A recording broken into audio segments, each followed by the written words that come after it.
I first came to the university campus in the 1980s. What a remarkable tribute to the Assamese people. And the Northeast is now displaying its talent and coming to the forefront into one of the most vibrant parts of our nation. Every university space is an opportunity to build foundations for the future. The intellectual element of creating the future is the principal task of any university. How was your feeling being here again at the campus? Oh, wonderful, absolutely. The most, warmth of the place is what affects your heart. Not every single part of India is as sacred to the idea of India as any other part of India.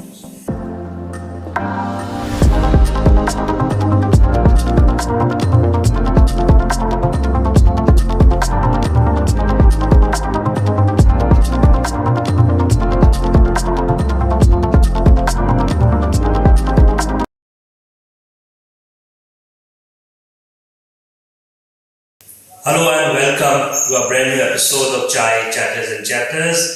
Today we have on the show a very special guest. We have Mr. M. Akbar, noted author and former Minister of State for External Affairs, Government of India. Sir, welcome to the podcast. Thank you. It's our pleasure to have you with us and a very warm welcome to Guwahati University. Sir, tell us about your first visit to Assam. I guess it was about 40 years ago. So could you just take us a very brief drive down the memory lane and tell us how was it and what was the occasion? Well, the Assam used to go through, has gone through a period of very deep and unfortunate violence. And that was in the 1980s, it peaked with the agitations. And it went through decades, really, of great instability.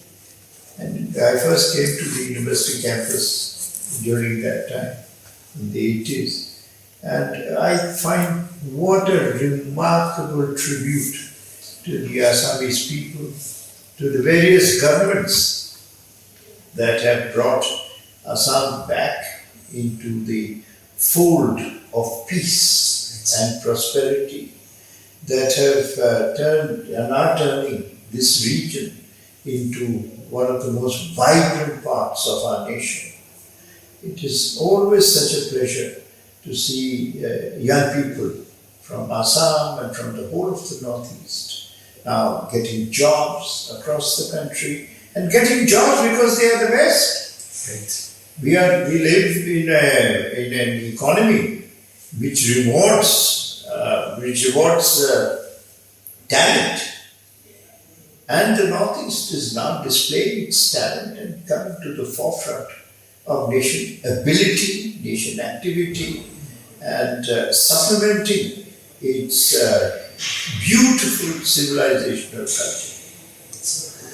So, sir, coming back to Assam of the present time, with the present global order, where do we position Assam and the Northeast at large vis-a-vis China and Southeast Asia?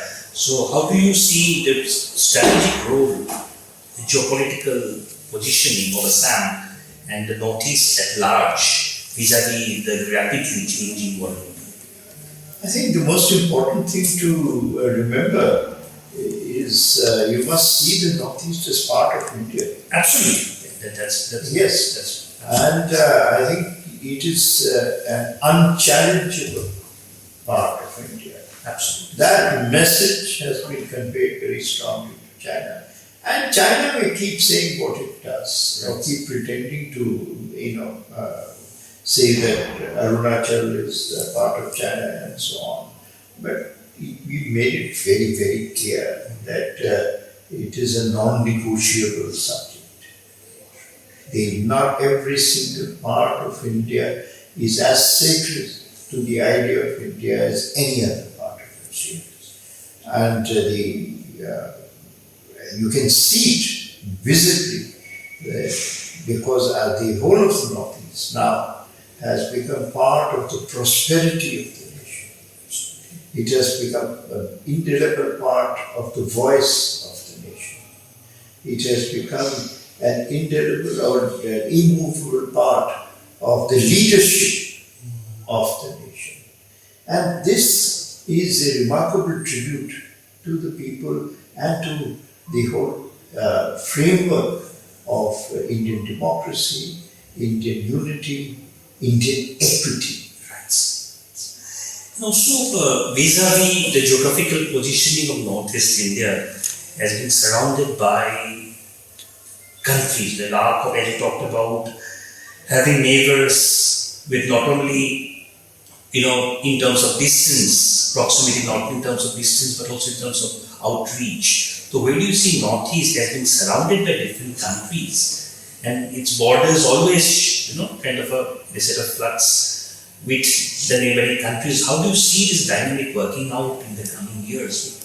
Relationship with Bhutan, with China, with Myanmar, with Bangladesh. So where do you see the? No, why should you see it? Why should you see it as these are borders of India? Right.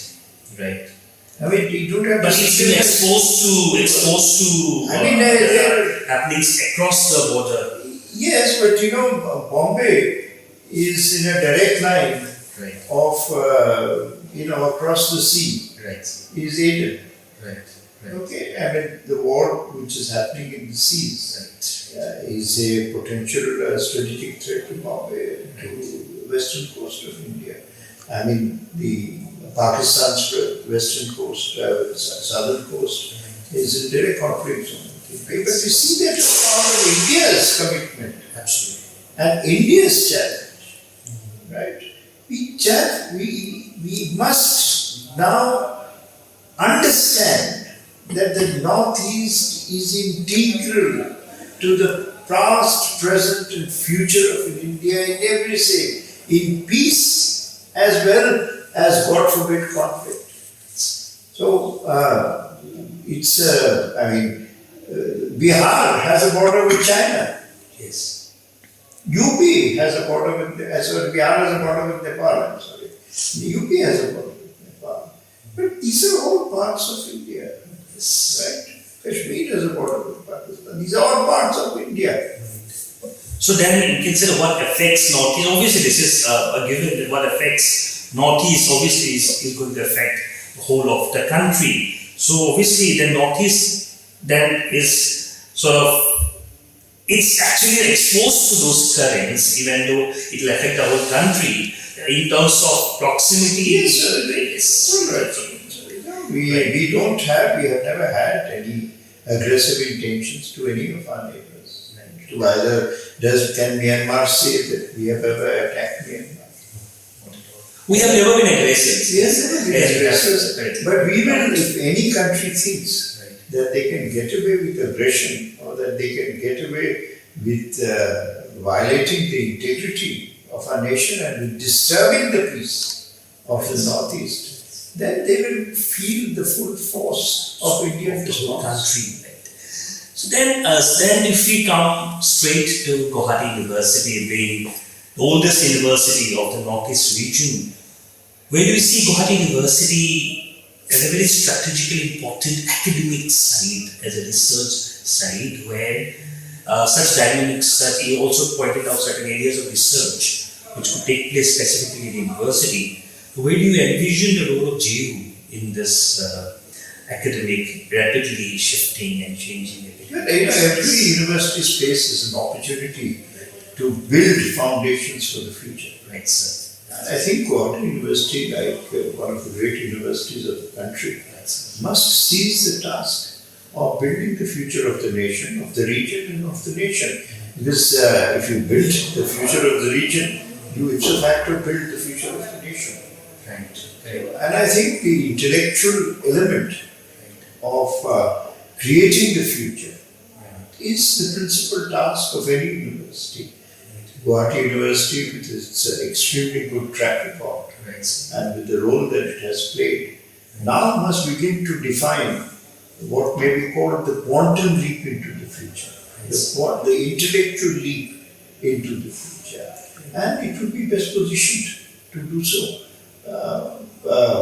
Taking into or concentrating on areas that may be part of the geopolitical challenges of this region. And I think that is one area that certainly you can specialize. Also for a place for researchers, thinkers, academicians from around the country and the globe to converge and possibly, talk about, politics of border, politics of friendship and politics of international relations. The Northeast and Guwahati University could be a place for such dialogues in the future. So you see that possibility happening over the next few years? It depends. Are you a quadrant for intellectual growth? Yes. When you become a quadrant for intellectual growth, then you are a quadrant for intellectual growth, then the world will arrive at your doorstep. Absolutely, sir. And how was your feeling being here again at the campus? And what was your experience been like here, sir? Oh, wonderful, absolutely. The most, warmth of the place is what affects your heart. Actually, even before the mind begins to get exercise in the academic world. The natural warmth of the Northeast is well. So have you been to any other place across the region? Every part of each other. It's fine, it's my country. Yes. I go to every part of my country. So it was a pleasure having you with us on the podcast, and more importantly, having you with us in Guwahati University. And we would look forward to many more opportunities in the future to host you, to utilize your immense expertise and experience in harnessing our youths, harnessing our talent here at the university. So thank you so much, sir, for allowing us to have this interview with you, and we look forward to engaging with you in the coming days. Thank you so much. Thank you, sir. Thank you.